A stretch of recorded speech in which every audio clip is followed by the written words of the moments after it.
TTV அவர்கள் வந்து அவருடைய பேச்சுக்களை அவரே வந்து முன்னுக்கு பின் முரணா பேசுனதுல வந்து அவருடைய நற்பெயருக்கே வந்து ஒரு சின்ன சறுக்கல்கள். துரோகத்திற்கு நோபல் பரிசு கொடுக்கணும்னா அது பழனிசாமிக்கு தான் கொடுக்க முடியும். டிடிவி அவர்கள் வந்து இன்னைக்கு என்டிஏ கூட்டணிக்கு போனது அவருக்கும் ஒரு சாதகமான சூழல் தான், அதிமுகவுக்கும் ஒரு சாதகமான சூழல் தான், என்டிஏக்கும் ஒரு சாதகமான சூழல் தான். நேற்று எந்த பிரஸ் மீட்லேயே ஒரு எடப்பாடி பழனிசாமி இபிஎஸ் அப்படிங்கிற வார்த்தையை கூட அவர் சொல்லலை. அப்போ அவருக்குள்ளேயே அந்த மாற்றம் இன்னும் வரல. ஏன்னா அந்த அளவுக்கு அவர் நிறைய பேசிட்டார். ஓபிஎஸும் போய் திமுக இணைவதற்கான வாய்ப்பு இருக்குன்னு சாரார் கருத்துக்கள் சொல்லிட்டு இருக்காங்க, யூகிக்கிறாங்க. நேற்று அவருடைய சன் வந்து பியூஷ் கோயலை வந்து ஹோட்டலில் பார்த்துட்டு போனார். அப்போ என்ன பண்றதுங்கிறே தெரியாம திக்கு தெரியாத காட்டில் திணறிட்டு இருக்கிற மாதிரி இருக்காரோ ஓபிஎஸ்ங்கிறது. எல்லாருமே நம்ம ஒன்று சேர்ந்தா ஈஸியாக நம்ம வந்து திமுகவை வீட்டுக்கு அனுப்பிச்சிடலாமே. அப்போ இந்த இடத்துல பார்த்தீங்கன்னா அடிமட்ட தொண்டர்கள்கிட்ட எல்லாத்துக்குமே வந்து நம்ம அதிமுகவை பலப்படுத்தணுங்கிற எண்ணம் இருந்துச்சு. தலைவர்களுக்கு அந்த எண்ணம் இல்லை. ஸோ அதிருப்தியாக இபிஎஸ் மேலே அதிருப்தியாக இருந்தவர்கள் எல்லாம் இப்போ திரும்பவும் இபிஎஸ் கிட்டே போய் சேர்ந்துருவாங்க. ஆமாம், இன்னைக்கு ஒரு சீமான் அவர்கள் பேசாதது கிடையாது, அவர் கொடுக்காத பிரஸ் மீட் கிடையாது. ஆனாலும் சீமானுக்கு கிடைக்காத ஒரு புகழ் வெளிச்சம், மீடியா வெளிச்சம் வந்து அண்ணாமலை அவர்களுக்கு கொடுக்கப்பட்டது காரணம்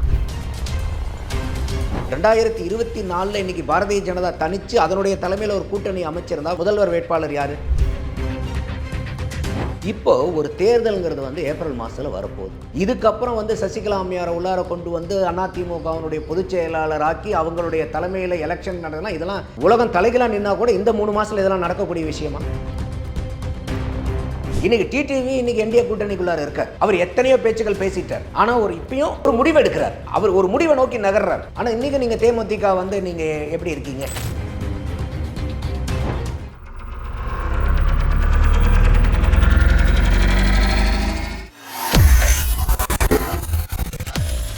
வேலை வேண்டுமா?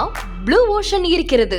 10th 12th டிப்ளமோ டிகிரி படித்தவர்களுக்கு உணவு, தங்குமிடம், இஎஸ்ஐ, பிஎஃப் இன்சூரன்ஸ் உள்ளிட்ட சலுகைகளுடன் அனுபவத்திற்கேற்ற நல்ல சம்பளம் 15,000 முதல் 30,000 வரை. பெண்களுக்கு முன்னுரிமை. 2,000க்கும் மேற்பட்ட வேலை வாய்ப்புகள் உள்ளன. இப்போதே தொடர்பு கொள்ளுங்கள். Blue ocean.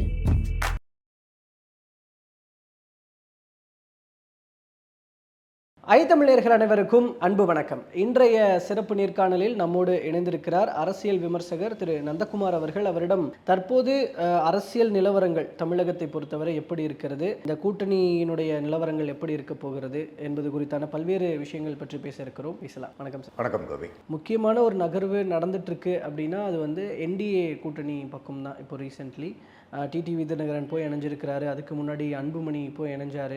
ஸோ என்டிஏ கூட்டணி வலுவடையுது அப்படின்னு ஒரு பார்வை வைக்கப்படுது.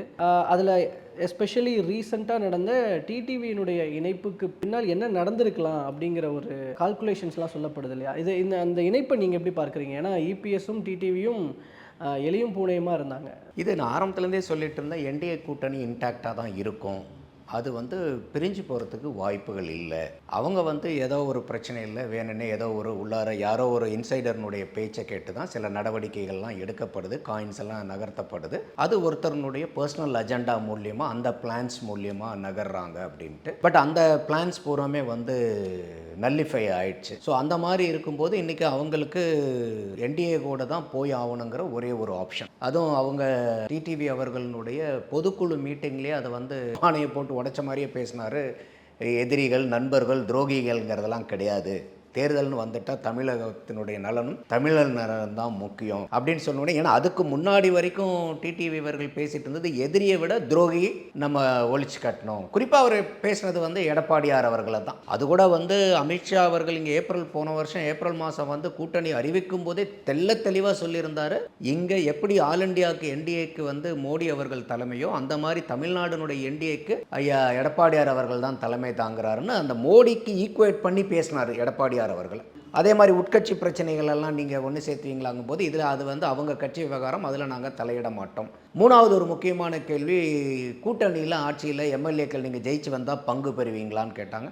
இதெல்லாம் தேர்தலுக்கு அப்புறம் பேச வேண்டிய விஷயம், இப்போ பேசுகிற விஷயம் இல்லைங்கிறது அன்றைக்கே தெளிவாக இந்த 3 முக்கியமான கேள்விகளுக்கும் அமித்ஷாவே அவருடைய ப்ரெசன்ஸில் அவரே வந்து அவருடைய வாயால் சொன்ன பதில்கள். ஸோ அப்படி இருக்கும்போது டிடிவி அவர்கள் வந்து ரொம்ப ஒரு எக்ஸ்ட்ராடினரி சிச்சுவேஷன் அவரே கிரியேட் பண்ணுறாரு. அதுக்கு ஓபிஎஸும் ஈல்டானார். ஓபிஎஸ்வும் வந்து பார்த்தீங்கன்னாக்கா நான் எந்த நிபந்தனையும் இல்லாமல் அதிமுக கூட நான் இணையறதுக்கு தயாராக இருக்கேன், எந்த நிபந்தனையும் இல்லாமன்றாரு. 2 நாள் கழித்து டிடிவி வந்து நாங்கள் எடப்பாடி பழனிசாமியினுடைய முதலமைச்சர் வேட்பாளராக ஏற்றுக்க மாட்டோன்னு சொல்கிறாரு. அதை பற்றி ஓபிஎஸ்கிட்ட கேட்கப்படுது.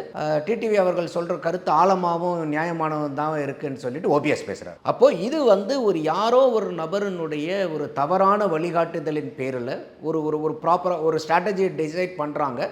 அந்த ஸ்ட்ராட்டஜி எக்ஸிக்யூட் பண்ண முடியாத சூழ்நிலையில் எல்லாமே ரிவர்ஸ் ஆக வேண்டிய கட்டாயத்தில் இருக்காங்க. அப்போ இன்றைக்கி வந்து அதே டிடிவி ஐயா என்ன சொல்கிறாரு, எங்களுக்குள்ள இது பங்காளி சண்டை தானே, இன்னா செய்தாரை ஒருத்தல் அவர்னால நல்லயம் செய்து விடல்ங்கிறதெல்லாம் திருக்குறள் வந்து முதல்ல பேசினதுக்கெல்லாம் அப்புறம் இப்போ தான் இந்த இடைப்பட்ட காலத்தில் தான் திருக்குறளை அவர் ஐயா டிடிவி படித்தாரான்னு தெரியல. அப்போ இது தேவையில்லாது. ஏன்னா டிடிவி அவர்கள் மேலே வந்து ஒரு பேர் இருக்குன்னா அவருக்கு வந்து ஒரு நல்லா வந்து மீடியாவை ஹேண்டில் பண்ணுவார், எதாக இருந்தாலும் யதார்த்தமாக பேசக்கூடியவர், நல்ல ஒரு எல்லாத்தையுமே அணுகக்கூடியவருங்கிறது தான் அவருக்கு இருந்த ஒரு நற்பெயர். ஆனால் இந்த நான் என்டிஏவை விட்டு வெளியே போகிறேன்னு சொன்னதுலேருந்து நேற்று ஒரு அதிமுக தலைமை தாக்கக்கூடிய என்டிஏக்குள்ளார போன வரைக்குமே அவருடைய பேச்சுக்களை அவரே வந்து முன்னுக்கு பின் முரணாக பேசினதில் வந்து அவருடைய நற்பெயருக்கே வந்து ஒரு சின்ன சறுக்கல்கள். பட் ஆனால் இது அரசியலில் கவுண்டர் பண்ணி சொல்லுவார் ஒரு படத்தில், அரசியல் இதெல்லாம் சர்வ சாதாரணமாப்பா அப்படின்பார். அந்த மாதிரி இதெல்லாம் ஒரு 2-3 நாள் பேசப்படும், அதுக்கப்புறம் வந்து கடந்து போயிடுவாங்க. இந்த மாற்றத்துக்கு முன்னாடி ஆக்சுவலி டிடிவி என்னதான் ட்ரை பண்ணாருன்னு புரிஞ்சுக்கிறீங்க? ஏன்னா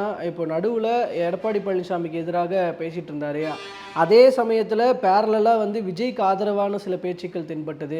டிடிவி வேற ஏதோ ஒரு கால்குலேஷன் போட்டாரோ, டிவிகேவோட போகலாம், இல்லை வேற ஏதாவது, இல்லை நடுவில் எடப்பாடி பழனிசாமியோட தலைமையை மாற்றப்படலான்ற பேச்செல்லாம் இதில் வந்து அண்ணாமலை அவர்களே தனியாக வெளியே வர்ற மாதிரி ஒரு பிளான் இருந்துச்சு. அது வந்து பல இடத்துல பரவலாக பேசப்பட்டது. அண்ணாமலை அன்பு கூட்டம்ங்கிறது அதாவது பாரதிய ஜனதா கட்சி சார்பாக தொலைக்காட்சி விவாதங்களில் பங்கெடுத்தவங்க கூட அண்ணாமலையின் அன்பு கூட்டம்ங்கிற பேரில் பங்கெடுத்துக்கிறதெல்லாம் நம்மளால் பார்க்க முடிஞ்சுது. அதற்குண்டான மாநில நிர்வாகிகள் மாவட்ட வாரியாக வந்து நிர்வாகிகள் எல்லாம் நிர்ணயிக்கப்பட்டு வந்துச்சு. பல இடத்துல பல பேர் வந்து இல்லை கூடிய சீக்கிரமே வெளியே வந்துடுவாங்க, நமக்கும் அந்த தகவல் வந்துச்சு. நான் கூட ஒரு இதில் சொல்லியிருந்தேன். ஆனால் அதுக்கப்புறம் நான் வச்சிருந்த கேள்வி என்னன்னா, எப்படி அவரால் வெளியே வந்து ஒரு பக்கம் திமுகவையும் எதிர்த்து அதிமுகவையும் எதிர்த்து பாரதிய ஜனதாவையும் எதிர்த்து அரசியல் களமாடுறதுக்கு வாய்ப்பு இல்லை. அப்படி இந்த மாதிரி அவர் வந்தார்னாலும் வாட் ஹி கேன் டூ, அவரால் என்ன மாற்றத்தை கொண்டு வர முடியுங்கிற கேள்வியை நான் வச்சிருந்தேன். என்ன காரணம்னா, அவருக்கு இன்னைக்கு அண்ணாமலை அவர்கள் ஒரு நல்ல அரசியல் செயல்பாட்டாளராக, கண்டிப்பாக நல்ல அரசியல்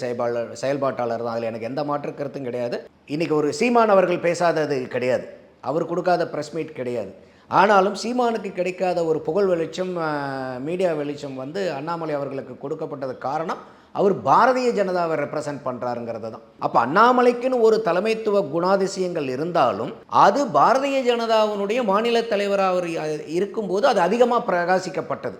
ஆனால் அதுவே வந்து தனக்கே முழுக்க அது ஆதரவா அப்படிங்கிறத எடுத்துக்க கூடாது. பல தலைவர்கள் வந்து ஸ்லிப் ஆகிறது அந்த இடத்துல தான். அப்போ அவர் வந்து கூட்டணி அமைக்கும்போது எடப்பாடியார் அவர்கள் போன தடவை 2024 அந்த கூட்டணி முறிஞ்சதே வந்து இவங்க 2 பேர்த்துக்கு உள்ளார கிளாஷில் தான். அதிமுக தலைவர்களை பற்றி பேசினாங்கன்ட்டு அவர் அண்ணாமலையும் வந்து இல்லை நம்ம தனிச்சே போகலாம், அதுக்கு வந்து இதுதான் நல்ல ஸ்ட்ராட்டஜின்னு அவர் சொன்னார். இருந்தாலும் வந்து பாரதிய ஜனதா மாதிரி கட்சியெலாம் தெரியும், ஒன்றும் அமித்ஷா மாதிரி ஆட்கள்லாம் வந்து நம்மளாம் 5 வருஷத்துக்கு ஒரு தடவை தேர்தலை பார்க்குறோம், அவங்களாம் நித்தம் தேர்தலை தான் சுவாசிக்கிறாங்க. அப்போ அவங்களுக்கு தெரிஞ்சு தான் அண்ணாமலை இந்த மாதிரி சொன்னால் கூட 2024 தேர்தலையும் அவங்க எடப்பாடி அப்ரோச் பண்ணாங்க கடைசி நிமிஷத்து வரைக்கும். அது பல இடத்துல குருமூர்த்தி அவர்கள் கூட நிறைய பதிவு பண்ணியிருக்காரு, இல்லை கூட்டணி வச்சுக்கலாம். ஆனால் எடப்பாடி அவர்கள் ரொம்ப திடகாத்திரமா சொல்லிட்டாரு, இல்ல இது வந்து அவர் மாத்தாம கூட்டணி வர்றதுக்கு வாய்ப்பு இல்லைன்னு. அது நடந்துச்சு இந்த தடவை. அதனால அந்த கண்டிஷன்லாம் எடப்பாடியார் வைக்கிறார். இல்ல அண்ணாமலை அவர்களோட அந்த ப்ராசஸ்ல இப்ப சொல்லிட்டு அதை தான் நான் சொல்ல வரேன். இதுல டிடிவி எப்படி கனெக்ட் பண்ணி அதை தான் அப்போ வந்து இந்த இடத்துல இப்போ அவரை வந்து கூட்டணியில் அவர் தலைவராக இருக்கும்போது தான் அனௌன்ஸ் பண்றாங்க. அதையும் வந்து மேடையிலேயே சொல்றாரு அமித்ஷா, இந்த மாதிரி நெருக்கடி இருக்கான்னு. இல்லைன்னா ஆனால் வந்து கண்டிஷன் என்ன, அதுக்கு அடுத்த நாள் நயினார் நாகேந்திரனை தலைவராக மாற்றுறாங்க. அப்போ இதையெல்லாம் வந்து அண்ணாமலை அவர்கள் வந்து ரசிக்கலை. ஏன்னா இப்போ நல்லா யோசிச்சு பாருங்கள், ஒரு அண்ணாமலை மாதிரி ஒரு பொலிட்டிக்கல் ஆஸ்பிரேஷன் இருக்கக்கூடிய ஒரு யங் சாப்புக்கு ஒரு மாநில தேசிய கட்சியினுடைய மாநில தலைவராக இருந்து 2024 எம்பி தேர்தலில் அவர் தான் பிரதானமான முகம். 2024 இன்னைக்கு பாரதிய ஜனதா தனித்து அதனுடைய தலைமையில் ஒரு கூட்டணி அமைச்சிருந்தால் முதல்வர் வேட்பாளர் யார்? அண்ணாமலை அவர்கள் தான். அப்போ அந்த ஒரு பெரும் கனவுக்கு வந்து ஒரு பெரிய இடியா விழுந்தனால அண்ணாமலையினால் இதை டைஜஸ்ட் பண்ண முடியலங்கிறது என்னுடைய பார்வை. யாராக இருந்தாலுமே அது பெரிய செட்பேக் வரும். ஏன்னா இவர் பெரிய அளவுக்கு வந்து இவருடைய பிம்பத்தை வந்து நல்லா கட்டமைச்சிருந்தார், நல்ல பிராண்டிங் பண்ணியிருந்தார். டிடிவியை கன்வின்ஸ் பண்ணதுல அண்ணாமலையோட ஃபேக்டரும் இருக்கு அப்படின்னு எடுத்துக்கலாம். ஆமாம், இப்போ நீங்கள் அப்போ அந்த டெல்லி பாஜக அந்த அந்த வேலையை அண்ணாமலைக்கு கொடுத்துருக்கலாம் அப்படின்னு ஒரு தகவல். டெல்லி பாஜக இல்லை, பாஜக வந்து இதில் உடன்பட்டனால தான் அண்ணாமலை இருக்கிற வரைக்கும் அதிமுக கூட உடன்படிக்கை ஏற்படாதுங்கிறது தெரிஞ்சனால தான் காலையில் எடப்பாடி வர வேண்டியது கூட்டணி அறிவிக்கிறதுக்கு. ஆனால் இவங்க வந்து மதியானம் தான், சாயந்தரம் தான் வராங்க, 4 மணிக்கு தான் அனௌன்ஸ் பண்ணுறாங்க. என்னன்னா இவங்க வைக்கிறக்கூடிய கண்டிஷன்ஸ் பூரா அவங்க அக்செப்ட் பண்ணுறதுக்கு லேட் ஆச்சு. அதனால தான் அடுத்த நாள் வந்து நயனாரை கொண்டு வராங்க. அப்போ இதில் வந்து இது வந்து அண்ணாமலை அவர்களுக்கு பெரிய ஏமாற்றமாக இருந்தனால தேசியம் ஒன்று சேர்ந்ததோட பல இடத்துல அப்படி சொன்னார். நான் வந்து அவங்க சொல்கிறது மனசில் ஒன்று தோன்றதை தான் நான் பேசுவேன், அவங்க சொல்கிறதெல்லாம் பேச முடியாது. அப்போ வந்து ஒரு குறுகிய காலத்தில் அண்ணாமலை அவர்களே பல நேரத்தில் அவருடைய வார்த்தைகளை அவரே கொஞ்சம் முரண்பட்டு பேசிக்கிட்டு இருந்தார். நான் எனக்கு தோன்றது தான் பேசுவேன்னு, இல்லை மாநில தேசிய தலைவர்கள் என்ன சொல்கிறாங்களோ அதை தான் பிரதிபலிப்பேன், நாங்கள் இங்கே இருக்கிறவங்களுக்கு அதெல்லாம் பேச முடியாதுங்கிறதெல்லாம் நிறைய பேசிக்கிட்டு இருந்தார். அப்போ வந்து அந்த ஒரு காலகட்டத்தில் தான் இந்த அண்ணாமலை அன்பு கூட்டம்ங்கிறதும் ஒன்று உருவாக்குறதுக்காக ஒரு பிளான் நடக்குது.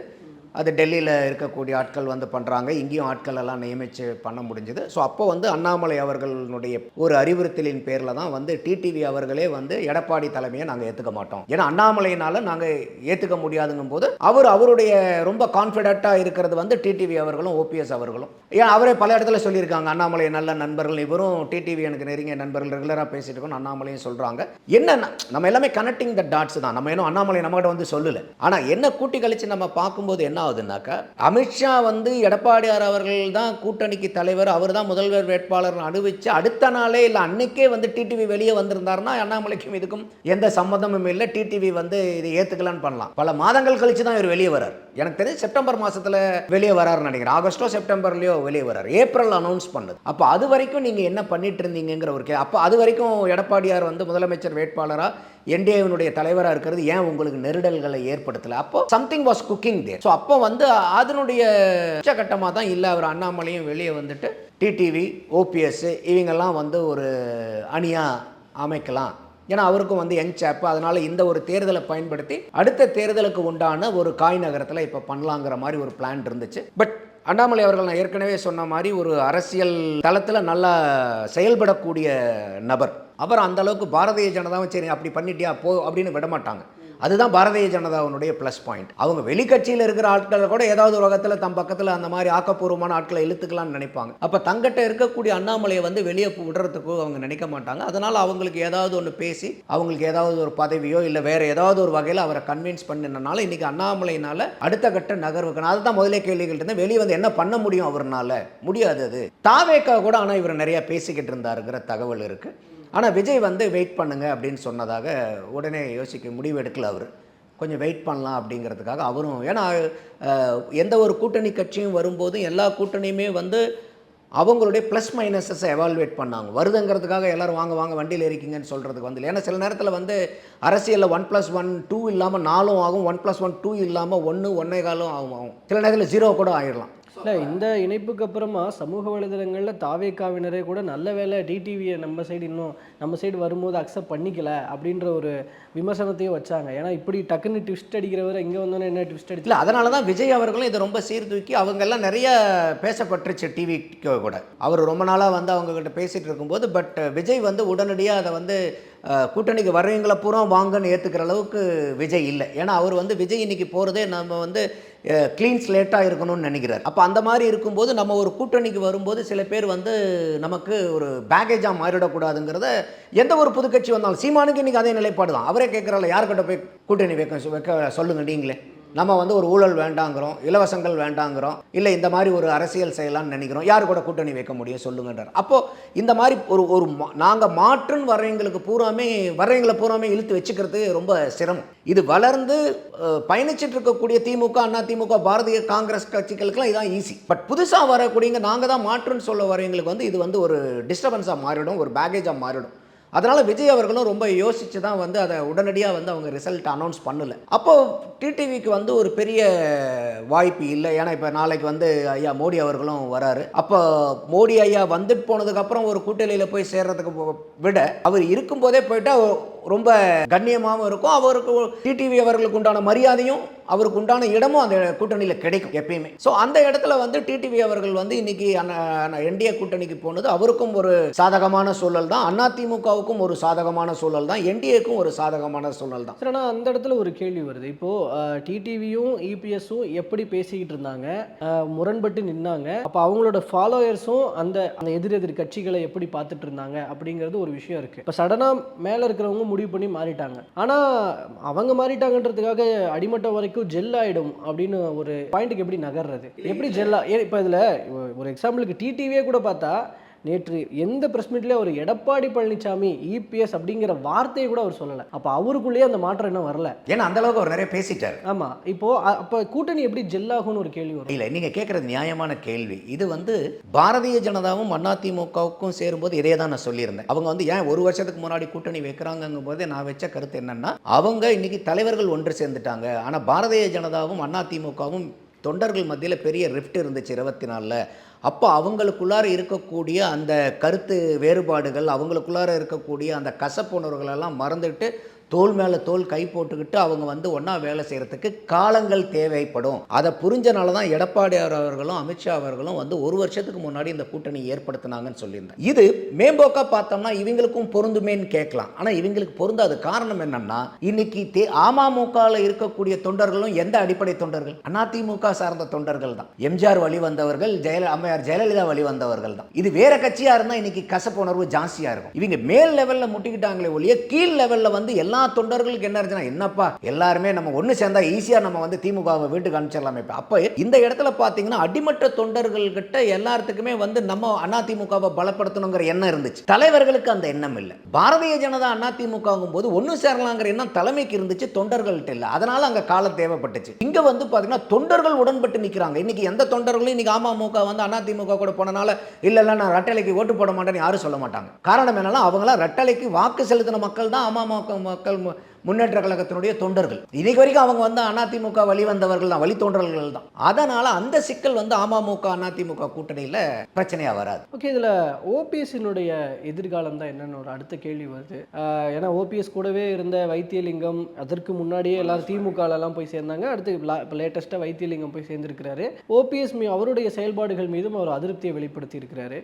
அப்போ ஓபிஎஸ் நெக்ஸ்ட் என்ன தான் பண்ணுவார், எங்கே போவார் அப்படின்னு ஒரு கேள்வி வருது. இதில் ரொம்ப இக்கட்டான சூழ்நிலையில் இருக்கிறது வந்து ஓபிஎஸ் தான். இது வந்து அவர் வந்து ஒரு இலக்கு இல்லாமல் நீங்கள் ஒரு பயணிச்சிங்கன்னா என்ன ஆகுங்கிறதுக்கு ஐயா ஓபிஎஸ் அவர்கள் வந்து ஒரு உதாரணம். நீங்கள் வந்து ஒரு முரண்பாடு ஒரு முரண் மட்டுமே வந்து உங்களை வழி நடத்தி போயிடாது. நீங்கள் ஒரு முரண்பட்ட நீங்கள் ஒரு குழுவாக வெளியே வந்து அவர் கழகமாக பண்ணிட்டு இருந்தவரை கழகமாக மாத்திரம்லாம் சொன்னார். கடைசியில் இப்போ கூட வந்து பார்த்தீங்கன்னா உங்கள் கட்சியிலிருந்து வைத்தியலிங்கம் திமுகவுக்கு விட்ட போயிருக்காங்களேன்னு கேட்கும்போது நாங்கள் கட்சியெல்லாம் கிடையாதுங்கிறாரு. ஸோ அப்போ அவருடைய வார்த்தைகளெல்லாம் வந்து பார்த்தீங்கன்னாக்கா அந்த ஒரு கேடரில் இருந்து வர நபர்கள்கிட்ட இருந்து வரக்கூடாத வார்த்தைகள் அதெல்லாம். அதாவது வந்து அரசியல்வாதிகள் வந்து நம்மளை மாதிரி இல்லை. அவங்க பேசுறது, சுவாசிக்கிறது, கேட்கறது எல்லாமே அரசியல் தான். எல்லாத்துலேயும் அரசியல் இருக்கும். எல்லாத்துலேயுமே வந்து ஒரு எதிர்கால சிந்தனையை வச்சு தான் பேசுவாங்க. அப்போதைக்கு ஒரு பேச்சு பேசலாமேன்னு பேச மாட்டாங்க. அப்போ அந்த மாதிரி சூழ்நிலையில் வந்து இன்னைக்கு ஓபிஎஸ் அவர்கள்ட்ட இருந்த ஜான் பாண்டியன், அவர் மனோஜ் பாண்டியன் எம்எல்ஏ ராஜினாமா பண்ணிட்டு போனார். வைத்தியலிங்கம் அவர்கள் போனார். மைத்ரேயன் போனார். ஜேசிடி பிரபாகர் வந்து விஜயகூட தாவேக்கா கிட்ட போனார். இப்போ வந்து வெல்லமண்டி நடராஜன் போக போகிறாருன்றாங்க.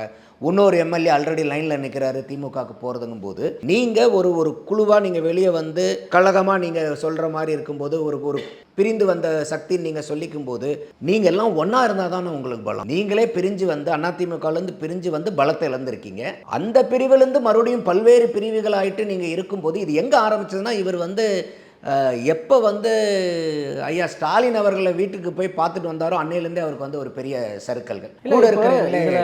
அடுத்து என்ன சொல்கிறாங்கன்னா, ஓபிஎஸும் போய் திமுக இணைவதற்கான வாய்ப்பு இருக்குன்னு சாரார் கருத்துக்கள் சொல்லிட்டு இருக்காங்க, யூகிக்கிறாங்க. நேற்று அவருடைய சன் வந்து பியூஷ் கோயலை வந்து ஹோட்டலில் பார்த்துட்டு போனார். அப்போது என்ன பண்ணுறதுங்கிறே தெரியாமல் திக்கு தெரியாத காட்டில் திணறிட்டு இருக்கிற மாதிரி இருக்காரோ ஓபிஎஸ்ங்கிறது இருக்குது. 3 முறை முதலமைச்சரெல்லாம் இருந்திருக்காரு. இந்த மாதிரி ஒரு அவரை நம்பியும் பல பேர் இருக்காங்க.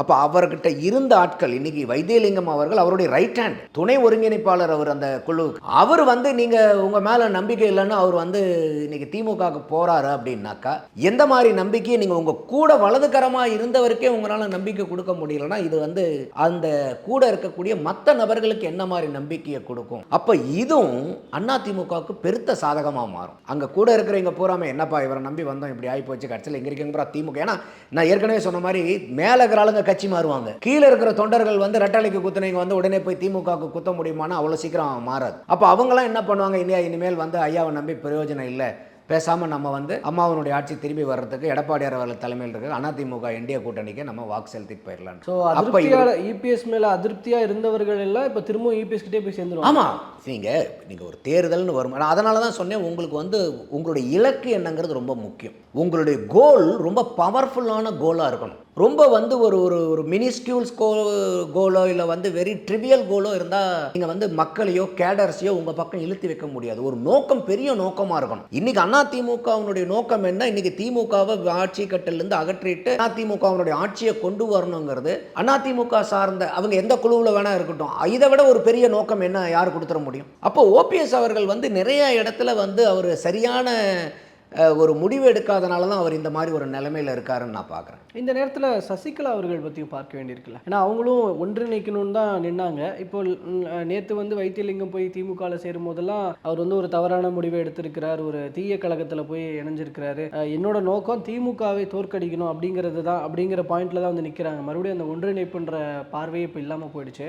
இதில் நேற்று ஒரு சசிகலா ஆதரவாளர் ஒருத்தர்கிட்ட பேசும்போது இபிஎஸ் டிடிவி ரெண்டு பேரையுமே துரோகிகள் அப்படின்னு சொல்லி ரொம்ப ஆவேசமாக பேசுகிறாங்க. அந்த வாக்கு வங்கிகள் என்ன ஆகும்? சசிகலாவுக்குன்னு இருக்கிற வாக்கு வங்கிகள் என்ன? சசிகலா கூட இருக்கிறவங்க இங்கே என்ன பேசுகிறாங்கிறது, சசிகலா வந்து இன்னைக்கு தேதி வரைக்கும், அதாவது ஐயா ஓபிஎஸ் அவர்களோ டிடிவி அவர்களோ அதிமுகவை விமர்சிச்சிருக்காங்க, இபிஎஸ் அவர்களை கடுமையாக விமர்சிச்சிருக்காங்க, திமுக சில நேரத்தில் நல்லா வேலை பார்த்துக்கிட்டு இருக்குங்கிறதையும் பாராட்டு சான்றிதழ் கொடுத்துருக்காங்க. ஆனால் அம்மையார் சசிகலா அவர்கள் இந்த மாதிரி ஏதாவது பேசியிருக்காங்களா? எதுவுமே பேசினது கிடையாது. திமுகவை எந்த இடத்துலையும் அவங்க பாராட்டினது கிடையாது. அதிமுகவை எந்த இடத்துலையும் அவங்க விமர்சிச்சது கிடையாது. ஒன்னா சேரலாங்கிறது நார்மலாக இருக்கிறீங்க அருவானா பேசுகிற பேச்சு, ஒன்றுபட்டால் உண்டு வாழ்வுதான். இது வந்து ஒரு நல்லெண்ணம் சார்ந்த அடிப்படையில் தானே போகுமே ஒழிய ஒரு அரசியல் உள்ளார வராது.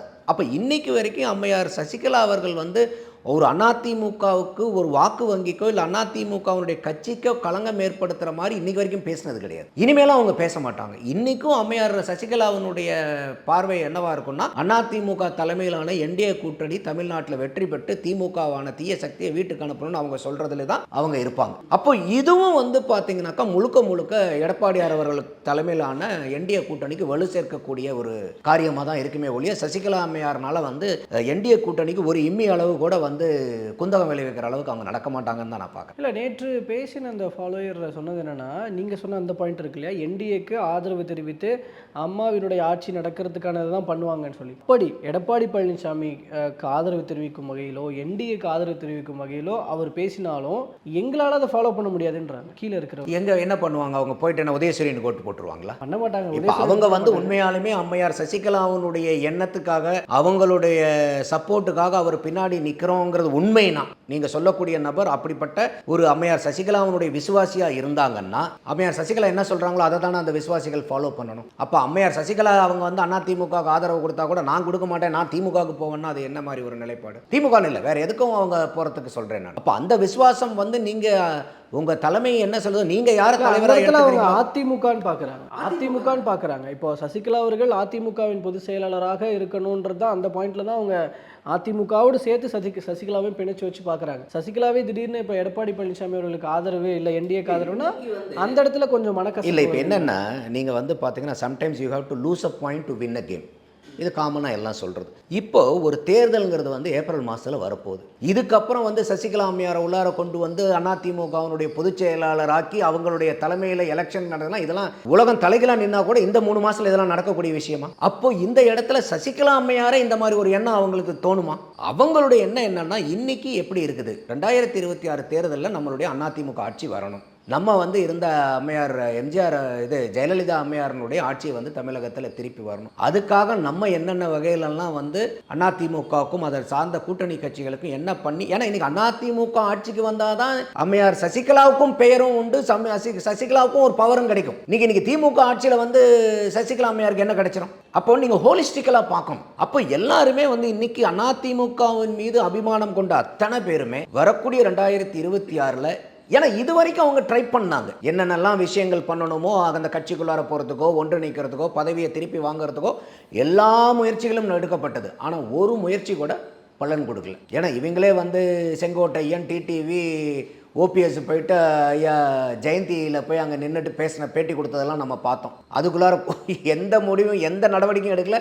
செங்கோட்டையன் டிவிக்கு போனார், டிடிவி இப்போ என்டிஏக்கு வந்துட்டார். ஓபிஎஸ் அவர்களுடைய நிலைமை இப்போ தான் நம்ம பேசணும். அப்போ இந்த மாதிரி தான் அவங்களுடைய நிலைமை இருக்கும்போது அவங்க பின்னாடி வந்து பெரிய கூட்டம் கூடாது. ஏன்னா இது வந்து அடுத்த பெரிய கேம் என்னென்னா இப்போ 2026 எலெக்ஷன்.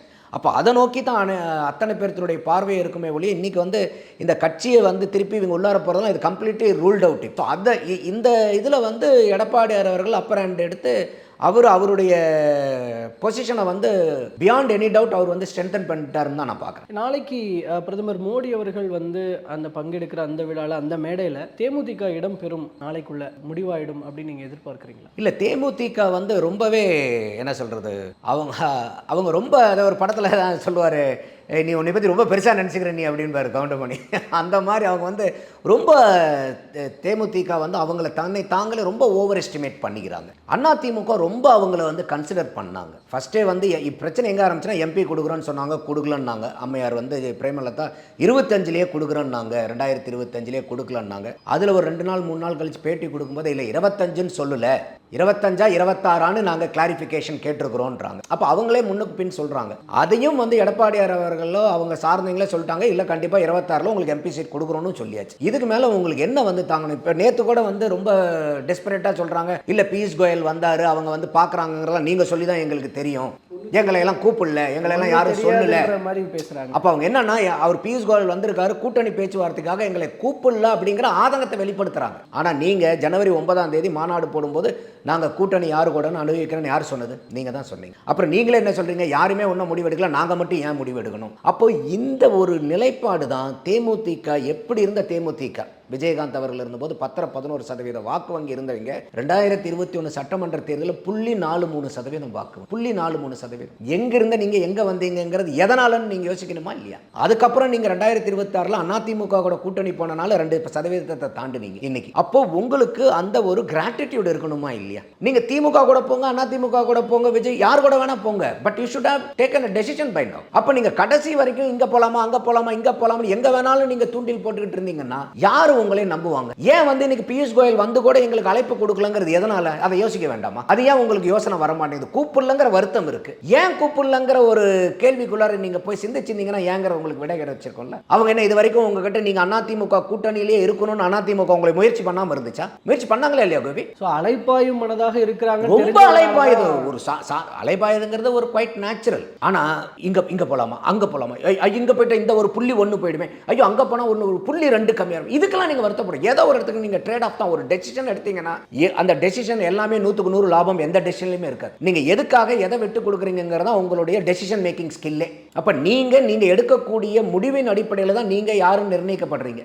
அப்போ இன்னைக்கு தேமுதிக மேல ஒரு பெருத்த அவநம்பிக்கை அரசியல் கட்சிகளுக்கு மட்டும் இல்ல மக்கள்கிட்டயும் அதிகமாயிட்டு இருக்குது. இவங்க கடைசி வரைக்கும் எல்லா பக்கமும் இவங்க கூட்டணி பேரம் பேசுவாங்க, கடைசி நேரத்தில் தான் இவங்க யாருன்னு சொல்லுவாங்க. அப்போ மக்கள் கிட்ட அந்த நம்பிக்கை இழந்தனால தானே உங்களுக்கு வாக்கு வங்கி இவ்வளோ தூரம் குறைஞ்சி வருது. அப்போ இதெல்லாம் ஏன் அவங்க வந்து சிந்திக்க, அதனால தான் நான் சொல்கிறேன், அவங்க ரொம்ப அவங்கள ஓவர் எஸ்டிமேட் பண்ணுறாங்க, ரொம்ப ஓவர் எஸ்டிமேட் பண்ணுறாங்க. டிடிவி போன எலெக்ஷனில் அவங்க கூட்டணியில் தான் இருந்தார், தேசிய முற்போக்கு திராவிட கழகம் டிடிவியினுடைய தலைமையில் தான் போன தடவை தேர்தலை சந்திக்கிறாங்க. டிடிவி 2.65% வாக்கு எடுக்கிறாரு, தேமுதிக 0.43%. இன்னைக்கு டிடிவி இன்னைக்கு என்டிஏ கூட்டணிக்குள்ளார இருக்கார். அவர் எத்தனையோ பேச்சுக்கள் பேசிட்டார், ஆனால் ஒரு இப்பயும் ஒரு முடிவு எடுக்கிறார், அவர் ஒரு முடிவை நோக்கி நகர்றார். ஆனா இன்னைக்கு நீங்க தேமுதிக வந்து நீங்க எப்படி இருக்கீங்க, இன்னைக்கு வந்து டிஎம்கே கூட பேசுறாங்கிற தகவலும் வருது. அப்ப இதெல்லாம் வந்து ஒரு பெரிய அவநம்பிக்கை ஏற்படுத்தும். அந்த கூட்டணி கட்சிக்காரங்க தலைமை தாங்குறாங்க. திமுகவும் உங்களை நம்ப மாட்டாங்க, அதிமுகவும் உங்களை நம்பாது, விஜய் அவர்களும் உங்களை நம்ப மாட்டார், சீமான் அவர்களும் உங்களை நம்ப மாட்டார். அப்ப இந்த மாதிரி நம்பிக்கைக்கு பாத்திரம் இல்லாத ஒரு கட்சியா மாறுறீங்கன்னா எப்படி வந்து உங்களுடைய அரசியல் கட்சியை வந்து நீங்கள் அடுத்த கட்டத்துக்கு நீங்கள் இப்போ 2026 தான் கடைசி தேர்தல் அப்படின்னா பரவாயில்ல, ஆனால் இதுதான் கடைசி தேர்தலா? வரப்போகிற தேர்தலுக்கு இதுதானே முதல் தேர்தல். அப்போ ஒரு கட்சிக்கு உண்டான நம்பகத்தன்மையை நிலைநிறுத்த வேண்டியது எவ்வளோ முக்கியம் ஒரு மக்கள் மத்தியிலங்கிறது அம்மையார் பிரேமலதா ஏன் அதை பார்க்க மறுக்கிறாங்கங்கிறது எனக்கு தெரியல. அது அவங்க ரொம்ப இதை சீர்தூக்கி பார்க்கணும். இந்த மாதிரி விஷயங்கள் எல்லாம் அவங்க கொஞ்சம் கரெக்ட் பண்ணாங்கன்னா கண்டிப்பாக அவங்களுக்கும் ஒரு நல்ல ஒரு எதிர்காலம் இருக்குது. ஏன்னா 2026 ஒரு கூட்டணி கட்சிகளுக்கான ஒரு பெரு வாய்ப்பு. அந்த சூழ்நிலையில் கூட அவங்க தங்களுக்கு உண்டான வாய்ப்பை இழக்கிறாங்களோன்னு எனக்கு ஒரு பார்வை இருக்குது. பொறுத்திருந்து பார்க்கலாம் சார் என்ன நடக்க போகுது அப்படிங்கிறத. முக்கியமாக பல்வேறு விஷயங்கள் பற்றி பேசியிருக்கோம், அதை மக்கள் மத்தியில் வச்சிடலாம். அந்த வகையில் பல்வேறு தகவல்களை கருத்துக்களை பகிர்ந்து கொண்டமைக்கு ரொம்ப நன்றி. நன்றி கோபி.